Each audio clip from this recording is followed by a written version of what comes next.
Greetings, everybody. Peter Maravellis here on behalf of City Lights booksellers and publishers and the City Lights Foundation. I'd like to welcome you to another installment of City Lights Live, the virtual extension of our events calendar, where we continue to celebrate the works of authors we know and love through readings, discussions, and forums. As is customary at the outset of each event, I'd like to acknowledge that we are beaming to you from the unceded ancestral grounds of the Ramaytush Ohlone peoples, also known as the San Francisco Bay Area. We'd like to take this moment to offer respect to those who have come before us as stewards of the land. Tonight, City Lights celebrates the publication of Secret Harvests, a hidden history of separation and the resilience of a family farm by David Mas Masumoto, with artwork by Patricia Wakida.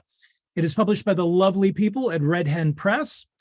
David Mas Masumoto's new memoir follows the journey of discovering a long-lost aunt, separated by racism and the discrimination of people with developmental disabilities.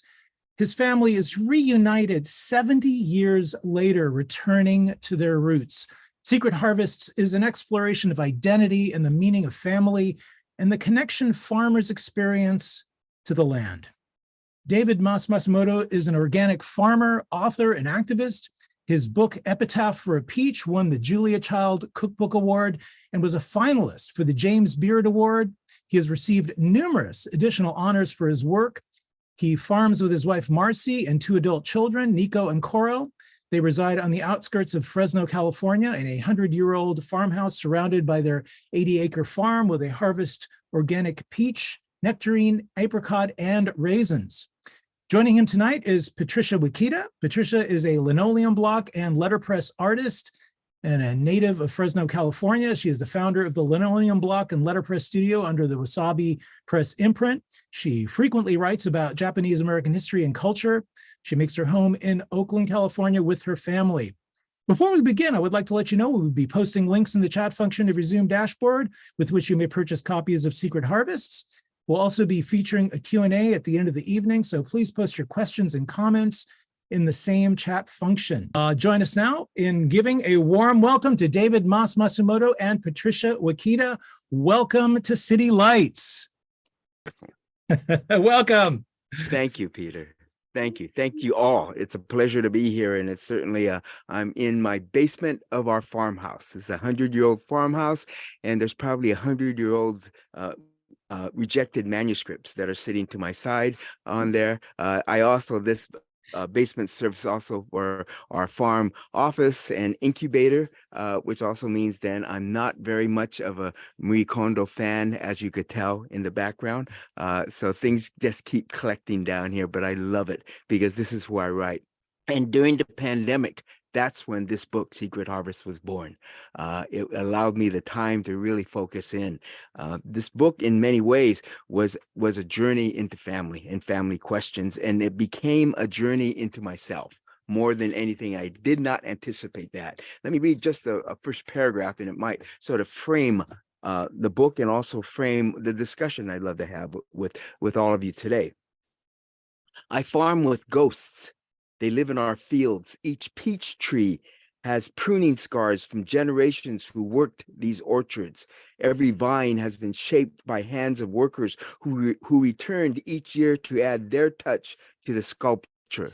People and their families have etched their marks on my farm, and I too hope to leave behind a simple signature on this seemingly ordinary landscape. Ghosts inhabit our family history.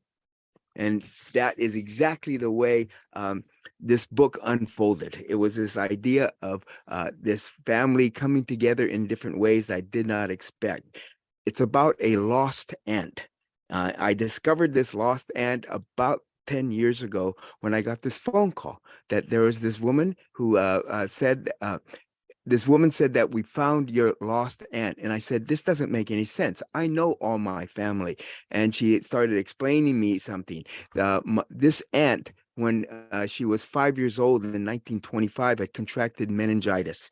And she had an intellectual disability at that time. And our family, we were a farm worker family. We were poor. My grandparents My aunt's parents did not speak English. We were in a rural area. Healthcare was very limited. And so after my aunt got this meningitis, she stopped growing intellectually and she was disabled the rest of her life. And the family did their best to care for a disabled child, especially through the Great Depression. Then, of course, World War II came and the internment of all Japanese Americans. And one of the big questions was, what do they do with this aunt? Her name was Shizuko. There was such a huge cloud of unknowns. Could she be better off someplace else? What was the future of our family? No one knew what to do. So my family gave my aunt up to become what they called a ward of the state. And I want to read a little passage of that moment as I piece together this history.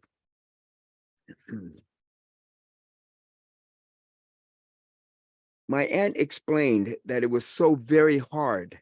Shizuko clung to my grandmother, refusing to let go. She was afraid of these strangers who were going to take her away. My grandmother wept as the men guided Shizuko away into a car.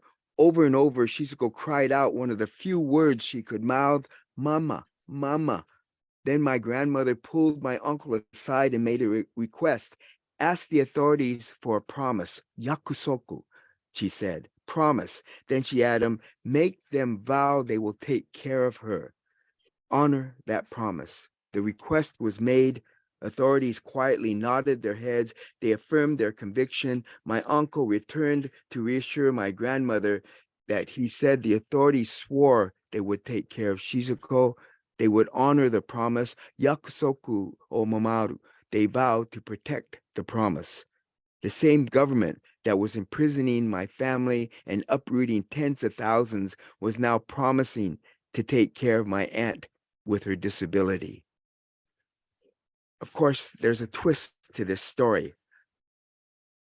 The authorities did take care of my aunt. She survived from 1942 until I got a phone call in 2012. And the phone call was ironically from a funeral home in Fresno.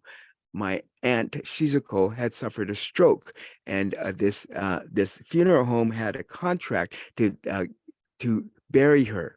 And this wonderful woman, a woman that was like I consider an unsung hero, did not want my aunt to die alone. So she looked up the 1930 census and found my mom's name and my aunt Shizuko and started going through making random phone calls until they stumbled on my phone number and said that this aunt is alive. I did not believe her at that time. So I went in and talked with her. She showed me the paperwork. She showed me the 1930 census. I still didn't believe her.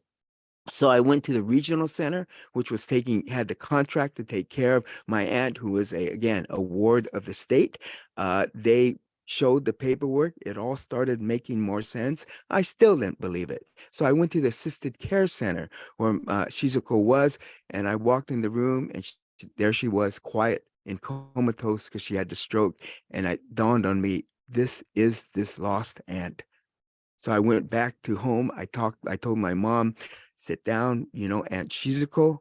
And my mom said, oh yeah, she passed away a long time ago, many years ago.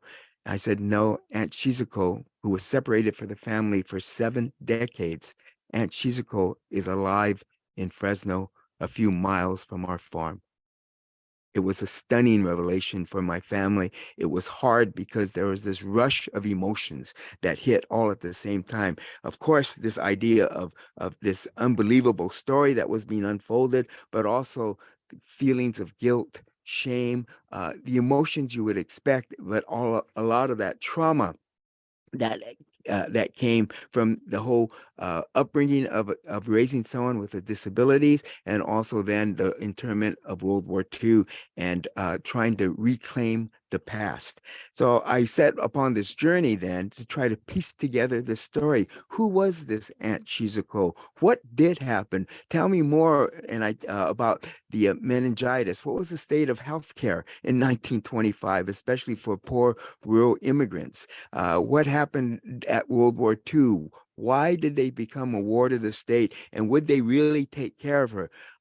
What were all the stories? So I pulled together as much information, doing as much research as I can. But one of the things that struck me most was this idea that we always are trained to think about history in a certain way. Let me share this passage from Secret Harvest. This story embodies an emotional legacy, building empathy through imagination in order to accept Shizuko into our family. I restore memory by creating memory and reclaiming the past. How do I remember when there's so little to remember? I struggled by seeking information instead of senses, but it was only when I began to look backwards, collecting details anchored in dates and places, and going beyond that, that I began to employ emotions and feelings. I tend not to think of history filled with emotions and feelings because we tend to think of history as being about facts and dates. And then it occurred to me, of course, who writes that history and who documents that? It tends to be those that have power. And of course, and especially for immigrants, especially for those that do not look American, that went through different types of moments of history. All of that became evident as I was trying to piece together the story of this lost aunt.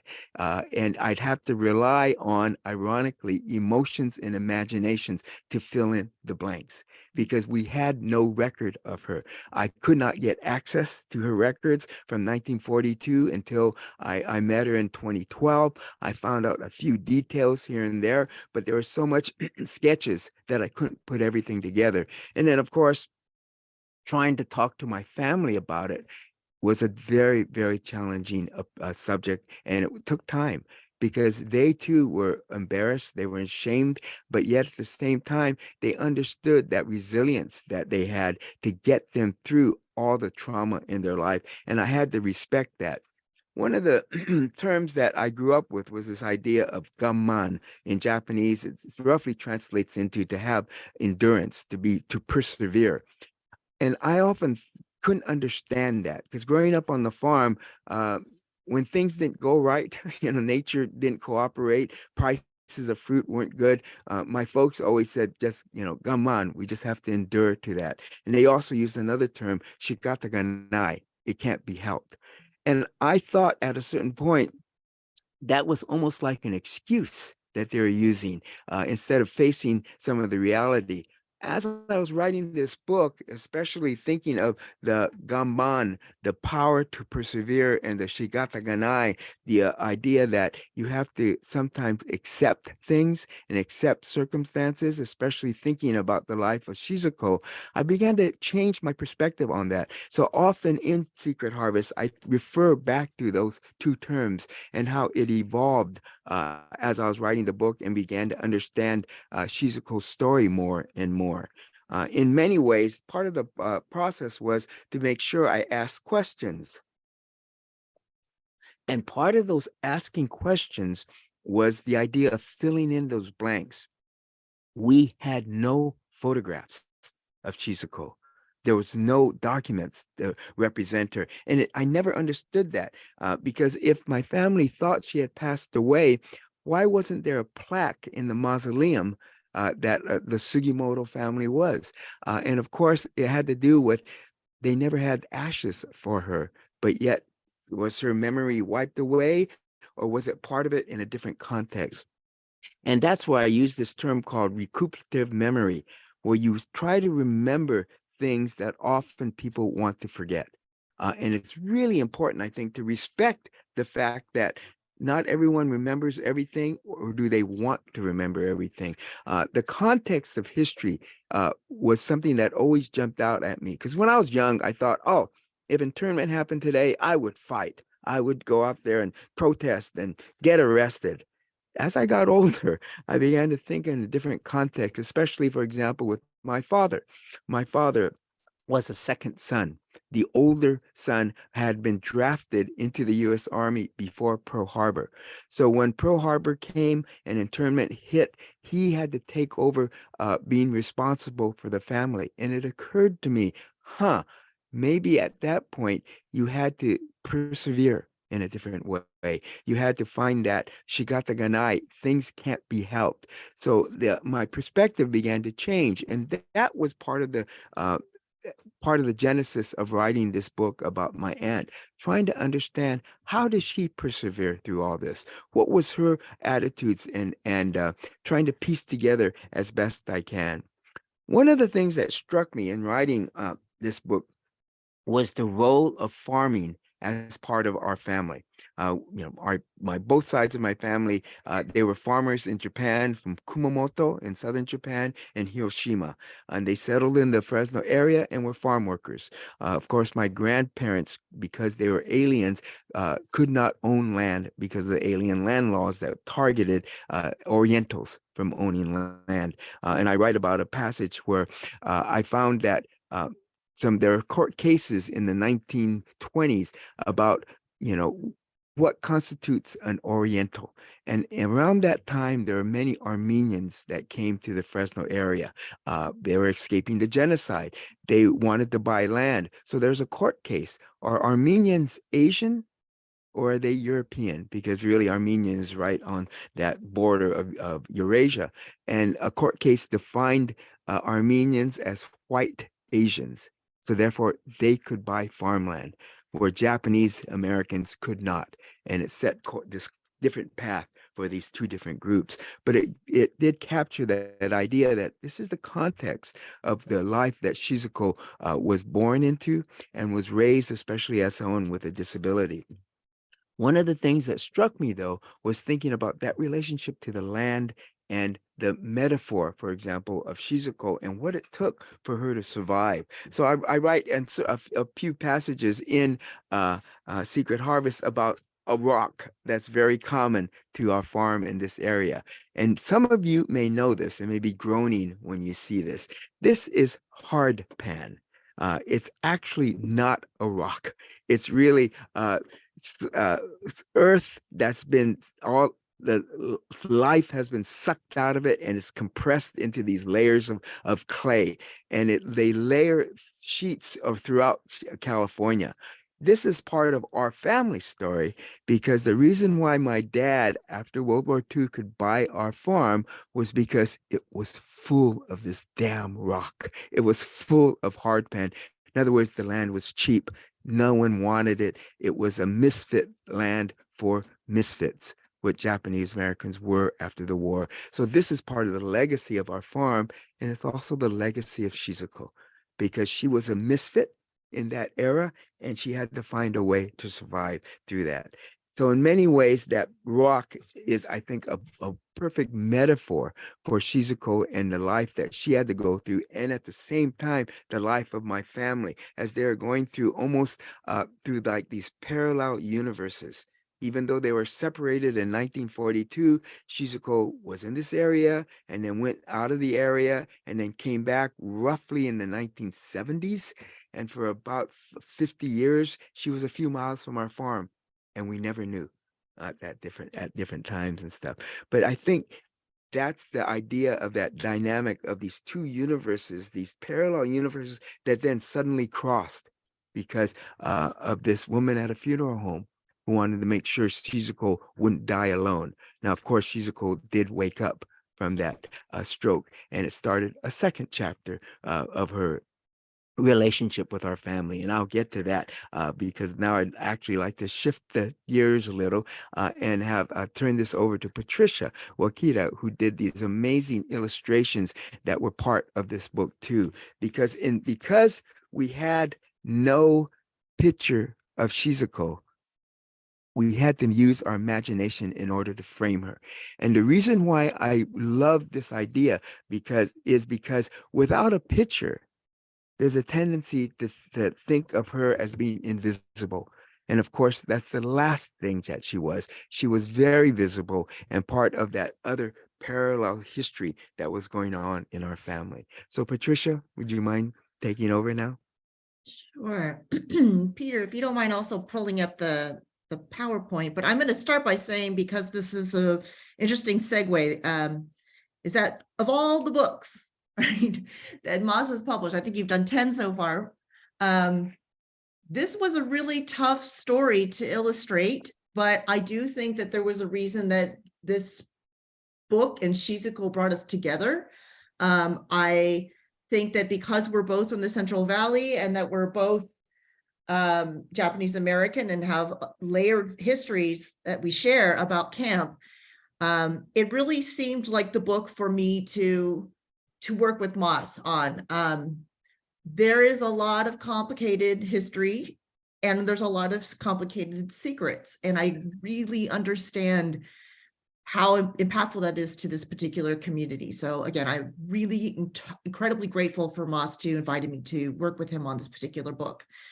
So I just wanted to start by saying thank you again to City Lights and to all of you for joining us. I'm seeing some amazing faces that I'm so happy to see.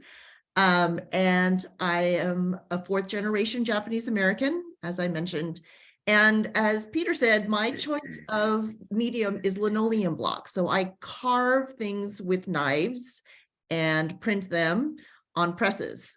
So I'll start by saying that in 2018 was when Mas actually invited me to start illustrating this very personal story. And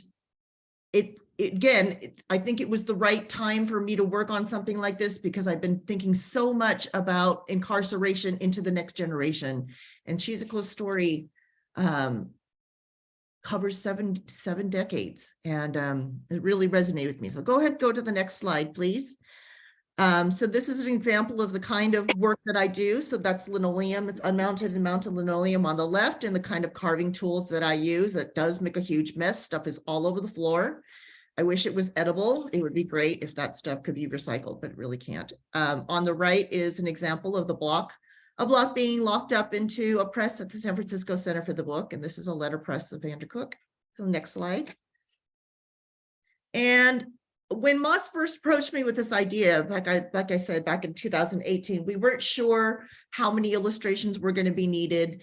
And the manuscript, honestly, was still evolving. There was a draft of it, and it probably evolved maybe, I don't know, 4 times more while we were working on it. And maybe I'll ask Mas to talk about this later, but there were many, many, many, many other drafts before he even showed it to me. Next slide. So with the aid of a lot of historical research in the family photographs, there ended up being 34 linoleum block prints that were created. And part of this also encouraged me to go to the Masumoto farm in Delray, which is not far from my parents' home, and to take photographs of tools and processes that I thought were useful for creating the work. So here are some photos of Mas harvesting some grapes with this very antiquated looking tool, but it's the same tool that's been being used for generations to do the exact same thing, which is cutting through that very tough vine. And then the family uses the same techniques to dry raisins and create raisins that we have for generations, which is to lay them on paper in between rows of grapes and let them dry in the sun. Next slide. Those images became these sketches and linoleum blocks, prints that eventually made it into the book. Next slide. I should also say that some of these historical images were things that I pulled from WRA photographs, which is the War Relocation Authority images, but I had to tweak them a little bit. I really wanted to make them still resonate with Mas's story. His family and my family went to Gila River. But you can see in this example a process of where I was drawing directly onto the linoleum block on the left. And then after carving it, you can see some details are added, more texture. And that's how, that's basically a process for me. And I do everything with pencil. I'm really not a digital artist. And what you get is what you have. And so even the printing process is all analog as well. So next slide. Here's another example of process. So I asked my husband and my son to enact a dance called the Tankobushi, which is a song and a dance that's performed usually in the summer for a festival of ancestors called Obon. It's a Buddhist festival. But I'd never, when we usually do the dance, we just mime the shovels. So I asked them to put in the shovels. And the next slide, that photograph became the block that's in the book. So go ahead to the next slide, Peter.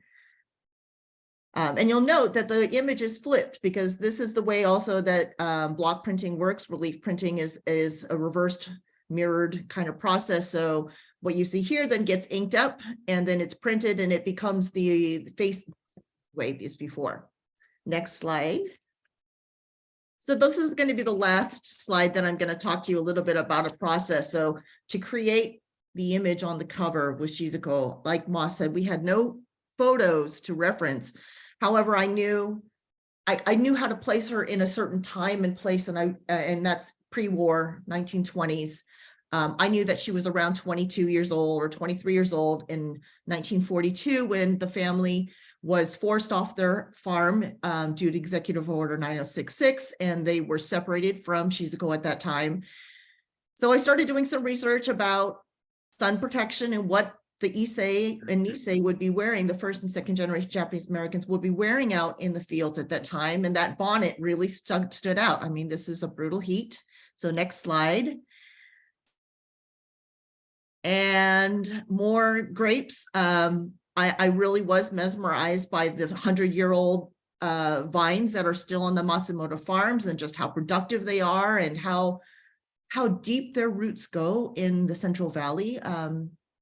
They are a very core crop and maybe have been for more than any other cultivated crop there. I'm not sure about that part. But it was really fascinating for me also to do research about the recycled fabrics and how to get that stiffness of the brim.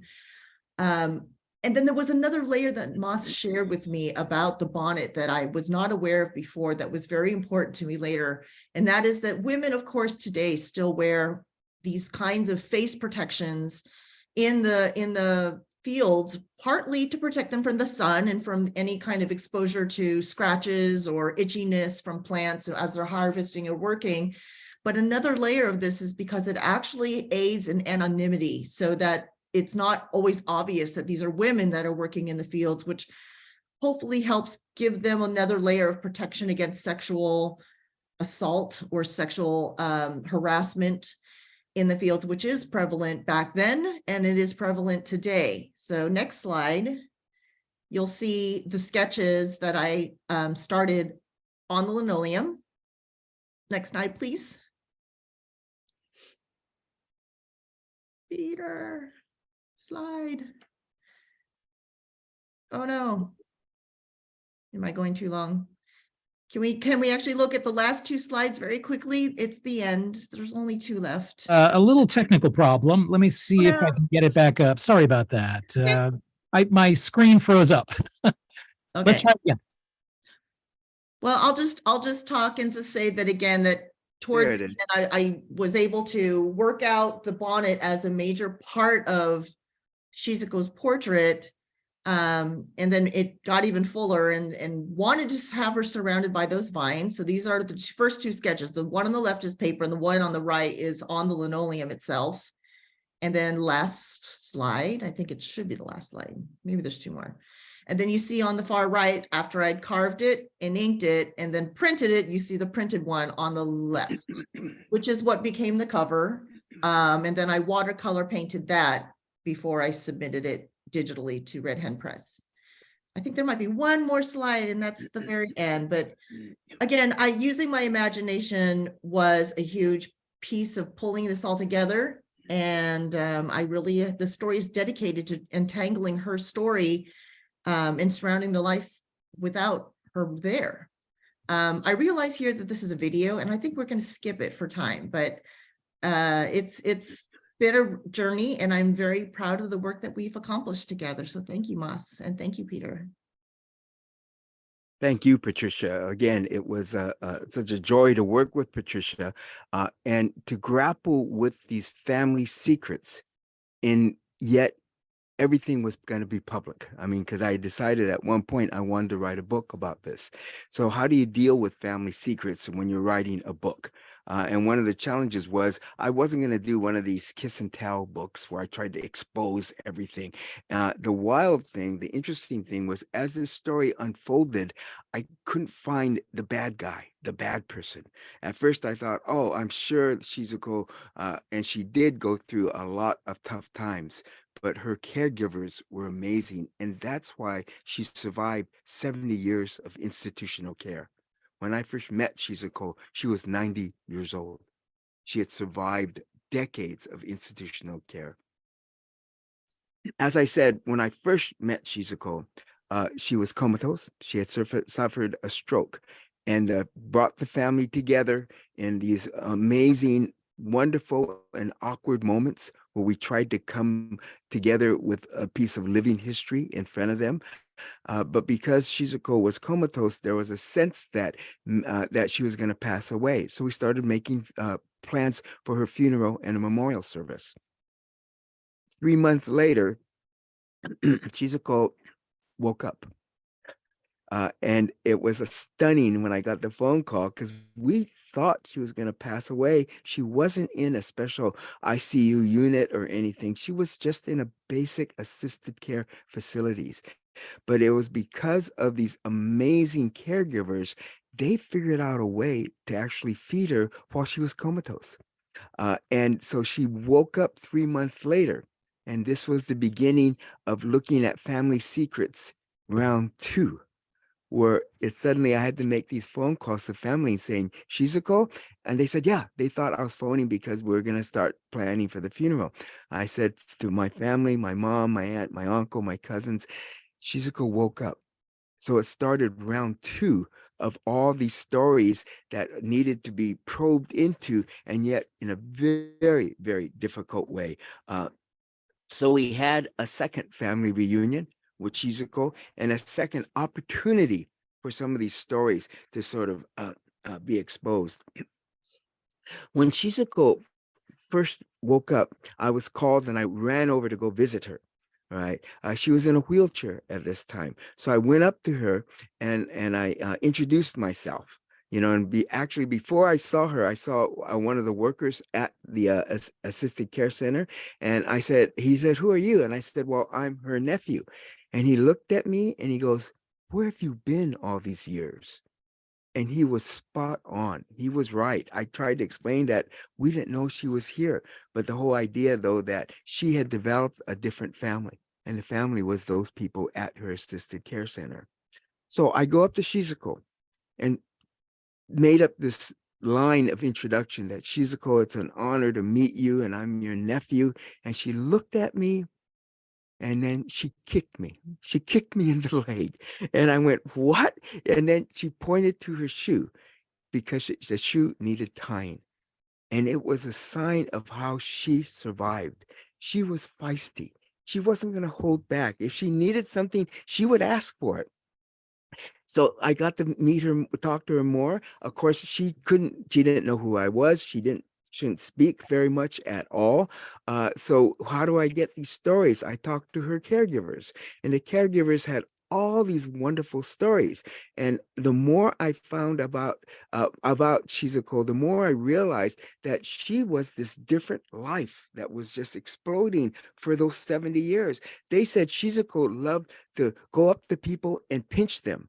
Shizuko was only about 4 feet and about 80 pounds. All right. She was tiny, tiny woman, but she would go up to people, pinch them, and run away and giggle all the time. And she developed a relationship with all these people around her. She was full of life. My favorite story is Shizuko loved hot, hot coffee in the morning. So when they gave her this hot coffee, she'd slowly sip it. And when she was done, she'd get the cup and throw it over her shoulder.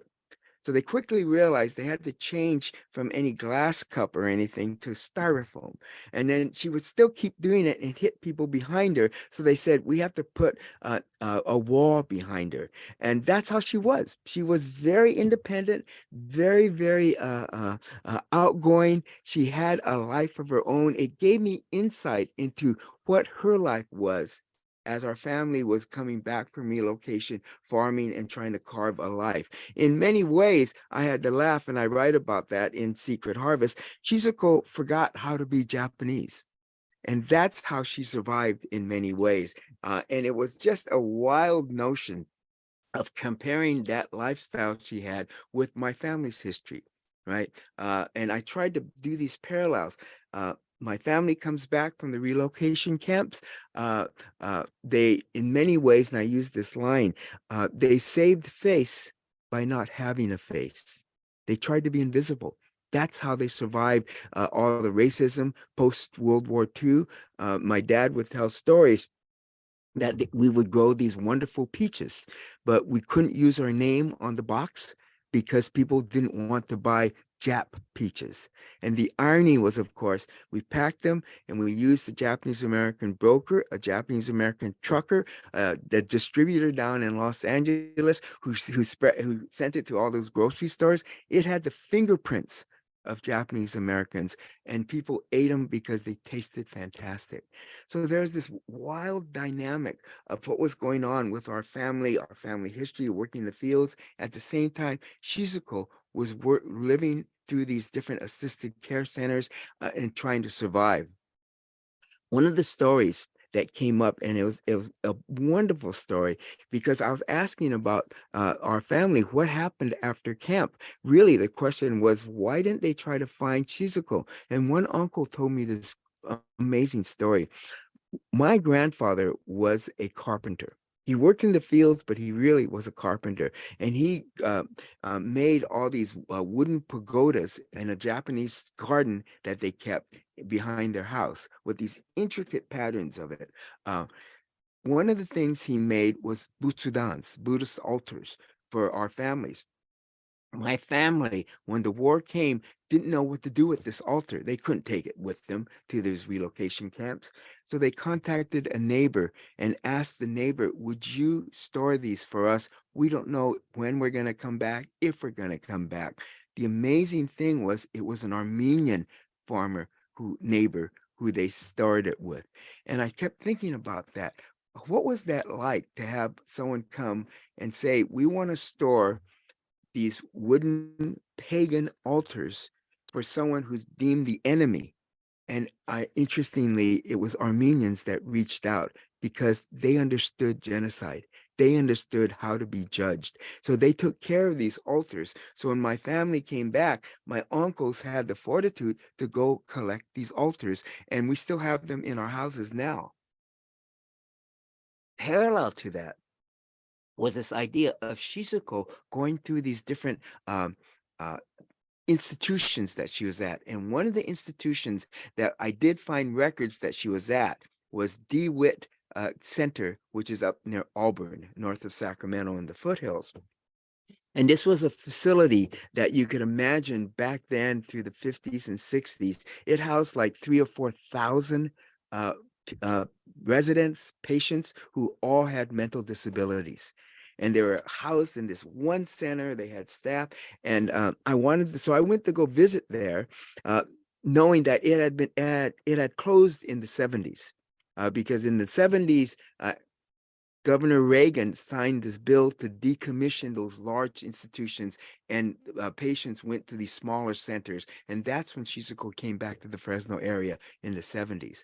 But I went to go visit DeWitt because this was Shizuko's home for 20 years. It's still there. It's now used by a number of agencies. There's a senior center there. They have a health center there, a lot of empty barrack-like buildings. But they also had a historical society that was based there. So I went to visit the historical society and asked if anyone had worked at DeWitt when they had patients. And I was introduced to a music teacher. And a music teacher I contacted, and I asked, did you happen to know a woman named Shizuko Sugimoto, tiny 4 foot? And of course, she didn't remember that because of so many years, but she did work with many, many, many of the clients there.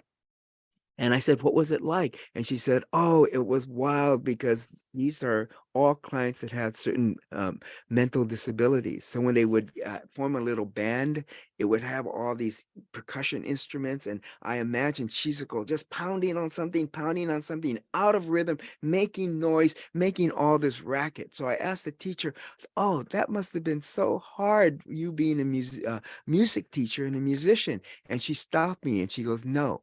That was music to my ears. That's when I began to piece together how Shizuko had these caregivers that took care of her, that understood her, that accepted her. for what she was and how she was. So these are part of those family secrets that I was probing into. We tend to think of family secrets in the negative, that there's something terrible and bad and hush hush. In the middle of this exploration of Shizuko, there are these other secrets that also expose this almost amazing, wonderful side of her people around her, and even of my family, of how they try to cope with this and understand this idea of separation.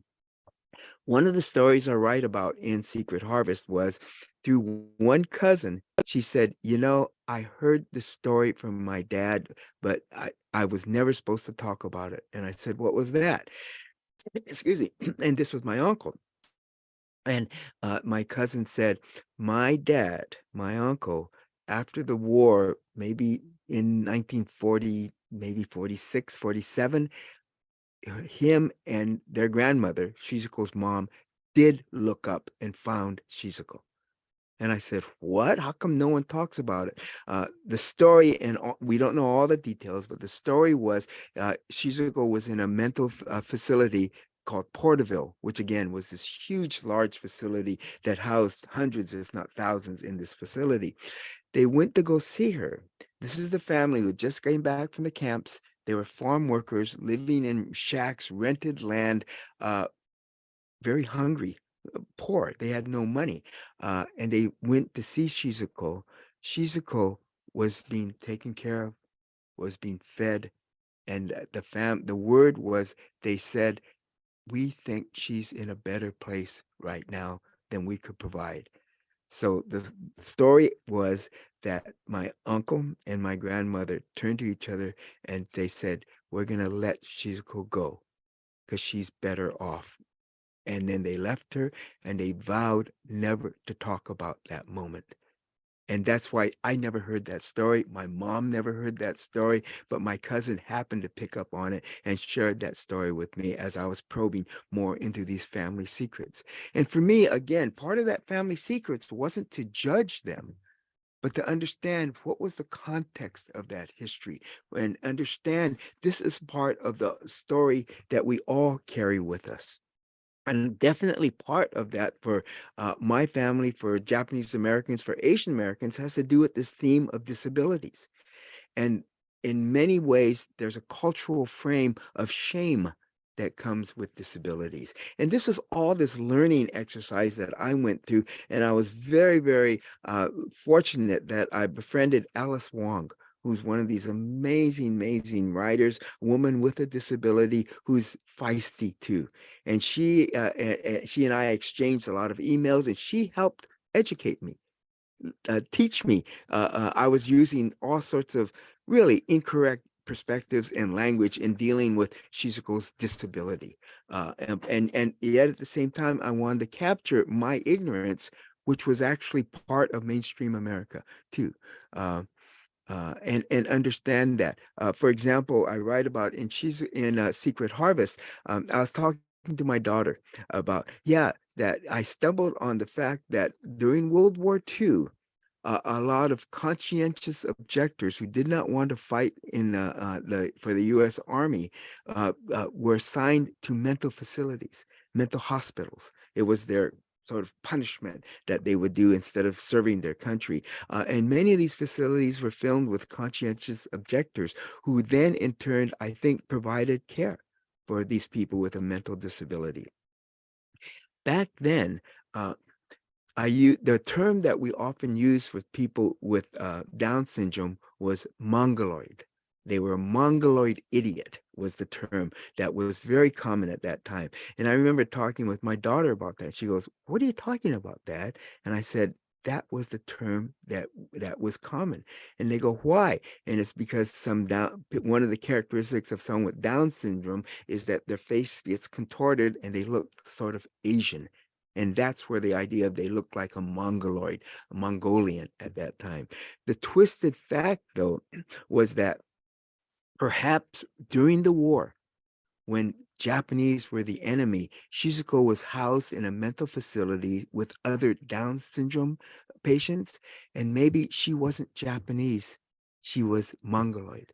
and that was perhaps gave her a different type of care that happened. Again, these are very, very some of the stories that kind of float around and fill in part of those dynamics of how history is told and experienced in different contexts. And that's part of that cultural frame that I was trying to understand and trying to get at in many different ways.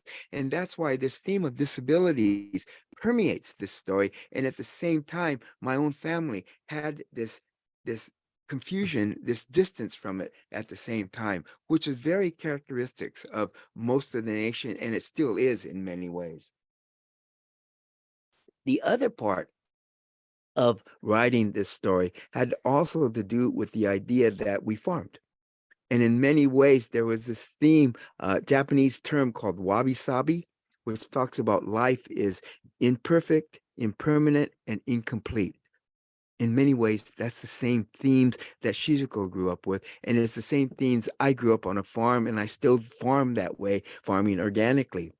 The understanding that I will try to grow the perfect peach, but knowing that perfection is not something that's always found in nature. The idea that as we farm, things are never complete. There's always more to do, more work to do, and always more to look forward to. And also things aren't permanent on the farm. Nature is always changing things. And certainly with climate change, we understand that power of nature. And at the same time, that's actually the same power that Shizuko represented, because she was imperfect, she was impermanent, and she was incomplete. So I think, again, this notion of these parallel universes always struck me in many different ways. And I try to capture that as much as I can in the book and understand how things in farming and things in the story of people in the disabilities communities are plowed back into all of us, plowed back into our fields, plowed back into the peaches and nectarines that we grow. It's part of how I want people to remember where their food and their stories come from. So part of that idea too, for all of us, I hope we could think about family secrets, but think about in the terms of a question. What's one question you would want to ask your family? All of us have secrets in our families, but what would be a question you'd want to ask? And sometimes when you frame it as a question, as opposed to a secret, it doesn't have so much edge to it. And then maybe at the next family gathering, you'll ask that question. And that's exactly what happened with me, with my family. The idea that I'm gonna have to ask these questions of my family, not challenge them saying, what was the secret you're trying to keep this whole time? Let me end with this one passage that's at the end of the book that I think really captures the theme of the story of Shizuko, the story of disabilities, and also the story of our farm and how they all fuse together as we try to grapple with family secrets. I believe Shizuko would have been a great farmer. There's an adage circulating in the farm communities. I heard it after a hailstorm destroyed a block of our peaches just days before harvest. A farmer down the street knew that we had gotten hail and he had gotten hail. So he told me this story. He said that there is something about farming that has silence. Then he told me this story. They did an autopsy on some old farmers. And when they opened them up, they found they were all filled with next years. Shizuko is filled with next years. And I hope all of us too are filled with these family stories and family secrets of next years. Thank you for letting me share these stories with you. Thank you. Thank you very much. And I think we have a few more minutes and we could continue the conversation. If there's some questions you have, certainly Patricia and I could have a conversation too. Patricia? Sure. Actually, there's question. I want to make time for people because we are running a little late. I do think I'll just even read out Amy Hunter from Portland. Has a question for you, Masa. Is anyone in your family uncomfortable with you sharing Shizuku's story or the process that your family went and all of the reactions? Like, what was that like? Absolutely. This is family. And there was pushback in a subtle way. But the way I think the family trusted me to tell the story. And as you read this book, again, it wasn't trying to expose the negative. It was just trying to understand the context of history and how it was. And even some of the family members I thought would push back the most nodded their heads. And that made me feel really good too. And I think it was part of that idea that this is a family story that needs to be passed down because it defines who we are.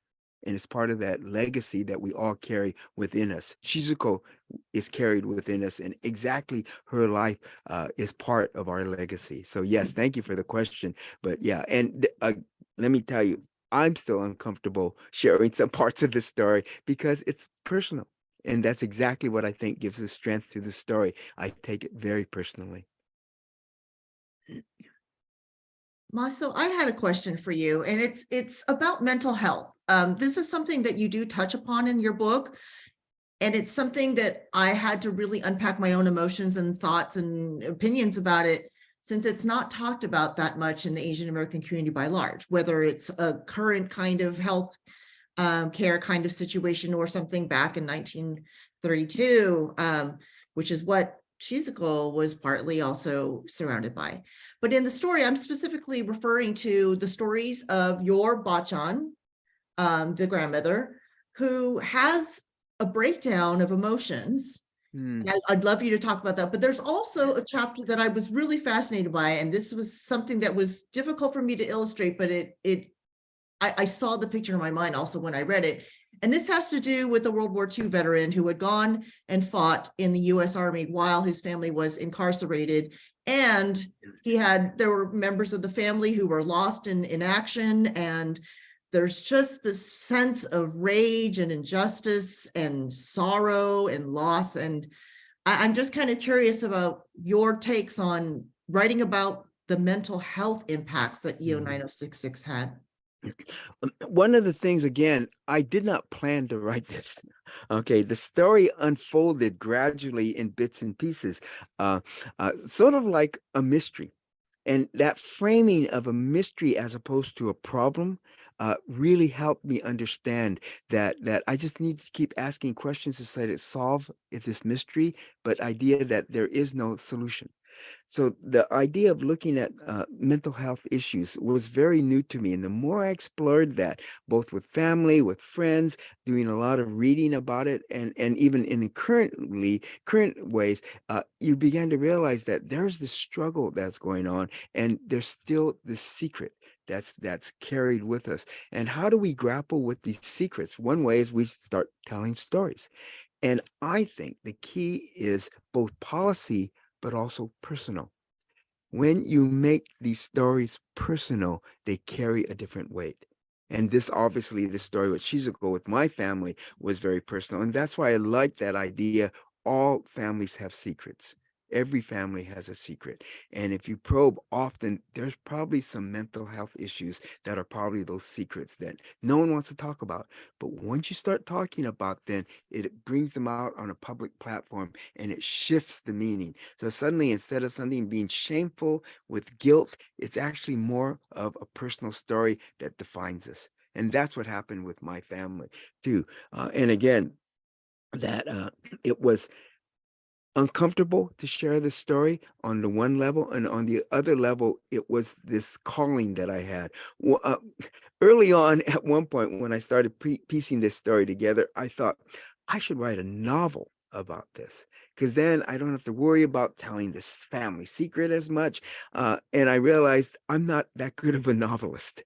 I kept going back to saying, no, you can't make things up, because I'm a nonfiction writer.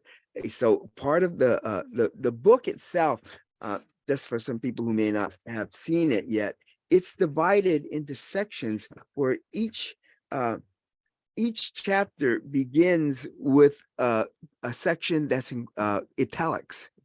And that's part of Shizuko's story, is in italics, which I didn't know much of. And I wanted to be honest about that, because I wanted to keep that honesty that we didn't know a lot, and I still don't know a lot, but that's part of the story about family. There's a lot we don't know, and we may never know, but that doesn't mean it didn't happen. And again, it gets back to working with Patricia. We had no photograph of Shizuko. So does that mean she didn't exist? Of course not. You know, so as working with Patricia, I wanted to see what what Shizuko looked like, and that's where Patricia came up with her illustrations.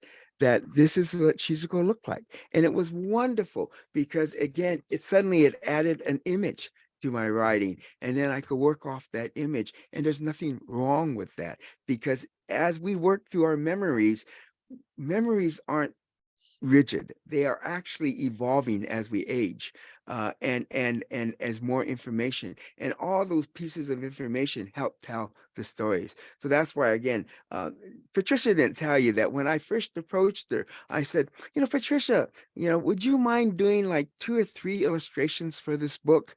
And it slowly expanded from 2 or 3 to maybe a dozen. There's 30 something chapters in this book. So Patricia did 34, is it illustrations that are in the book? And the cover, So I tricked her into that, and the but thing it in worked front out with the teeth fantastic. that was the last minute thing. Yeah, there was a lot. I want to piggyback really quickly on someone else's question about from Grace Carroll asking, so if you were uncomfortable sharing the story, how did you actually get to that place of the courage to be like, okay, I'm doing it, I'm just writing it? And I know this has to do with your process as well, because like you said, at one point you thought it was going to be a novel. I know you experimented with kind of adopting Shizuko's voice, but then, turned away from that. I don't know. There's something in here about like, where was the turning point for you to be like, okay, this is it. How do I know I can do this? How do I show this to family? One thing to realize, this book, I went through 65 drafts because each draft kept evolving and the story evolved, and it really needed to go through 65 drafts because I was struggling. I was struggling with how to tell the story. I was struggling on what kind of framing to do. I was struggling on how honest to be about family.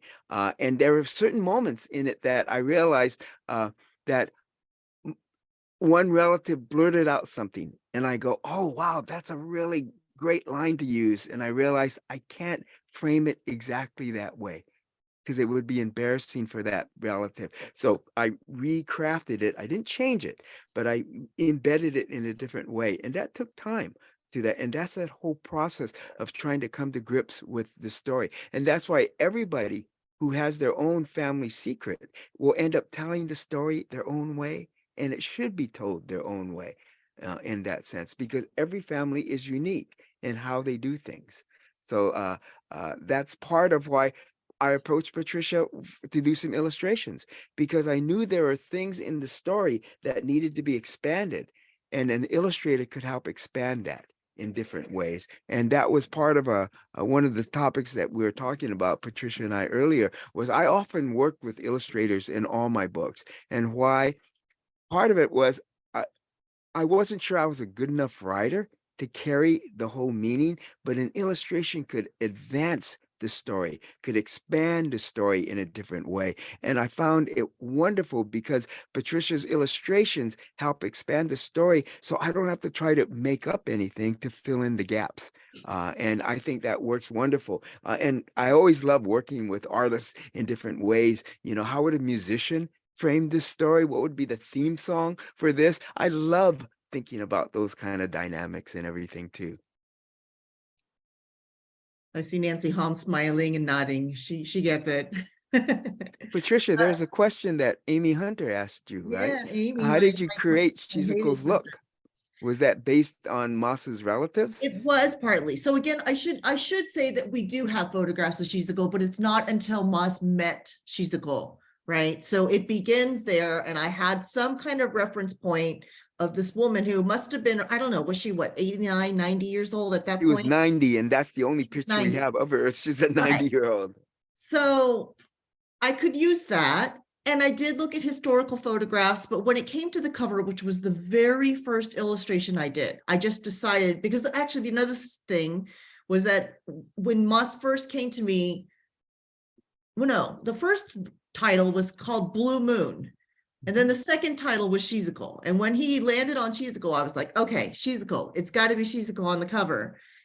And I'd say that part of it was looking at family photos. Part of it was just sifting through photographs of Nisei women who were about 22 years old in that time period. Like there's a certain look, I think, that farming people had back before the war. And then ultimately, I wanted Shizuko to be so beautiful. I wanted Shizuko to be full of vitality and full of that energy, but also serenity. There was something I had wished upon her that I think she did embody when she lived on the farm with her family before the war, before she was separated. So that's pretty much how I crafted it. I will tell you though, Amy, because you're a good friend, that I struggled later because partly because I've never done a full book before. I had only done spot illustrations that were commissioned to me, like maybe 2 or 3 or maybe 6 was the most. And this was a huge challenge. But the thing that was really difficult, and I would redo again if I was given the chance to just do the whole book over again, and that was aging Shizuko. So there are images of her when she is a young child. That was a choice that I made. I mean, Moss also gave me complete free rein. He never said a word to me about what needs to be here, what needs to be this illustration, what do I see as a visual language and accompaniment for that. So there are different stages where Shizuko is at different ages. And again, if I had done this better, I would have actually done character sketches from the beginning and aged her all in one sketchbook, but I didn't do that. I actually did the cover one first, and then I went backwards. And then, I think I used the photographs that he had from meeting her in the 2000s, and it's a little bit of a hodgepodge. I'm not proud of that, but it was a learning thing to understand, like, how do you go through that process with somebody going backwards in time? That was actually a really huge challenge. Again, the Nancy Hom nodding. I know she knows what I'm talking about. So thanks for the question, Amy. But in a fun way, and I hope people understand that, writing a book, doing the illustrations, it's a journey. Okay, it's not like I knew how this book was going to end. I knew how things would happen. I knew all the sequence, and that's why it went through 65 drafts, because it kept shifting and growing, and I thought get better and better. Oh, there were drafts that got worse. Okay, I will admit that. And getting feedback from different people. And then again, as Patricia would do an illustration, we talk and expand on that. And part of the idea was this fun journey, and this journey continues now. Sharing this with, at City Lights and this wonderful audience, it was part of that dynamic too, that it's the journey of sharing this story. And I hope our paths keep crossing with you and the audience and everything. Please reach out to us, and because I plan to be telling this story for years. In many ways, and I want to hear other people's story too, because certainly one thing that Alice has taught me was the idea that you need to be vocal on this, and I think that is so true with a lot of stories, especially in the Asian American, Japanese American community. We tend to be dominated by this silence. There's meaning in the silence, and that's what we need to try to get, and that's what we need to try to capture. Okay, does anyone else have any other questions? Otherwise, we're going to summon the bodily materialization of Peter, who, I don't know if you noticed that he's gone. He's here. He's gone. Wow, that was amazing. Thanks to you both. I mean, it has been such a great pleasure and an honor to have you with us tonight. Patricia, it's been a while since we've seen each other, so this is a real treat. And there's such a compelling and heartening family story. I mean, such beautiful artwork to go along with it.